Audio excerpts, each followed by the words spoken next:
Boss ने कहा है कि मास्टर अल्बर्टो चाहते हैं कि हम यहाँ से ना जाएं। अगर अल्बर्टो बीच में ना आता तो हमें रहने के लिए दूसरा ठिकाना ढूंढना पड़ता। समझ आई तुम्हें? मैं सिर्फ ये चाहती हूँ उसे कोई ना कोई सजा जरूर मिलनी चाहिए। बस करो। उसकी हिम्मत कैसे हुई मुझे तुम पर तुमसे इस हाथ टॉपिक उठाने पर की? कोई बात नहीं करनी।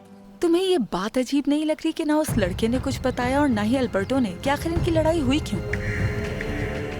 मुझे नहीं लगता कि मरीना को रोज यहाँ आना चाहिए, क्योंकि तुम्हारी नीयत कुछ ठीक नहीं। मैंने हमेशा मरीना को बहुत रिस्पेक्ट दी है। वो सारे ख्वाब टूट गए क्योंकि उसके दिल में तो कोई और ही था। वो किसी और को चाहता है।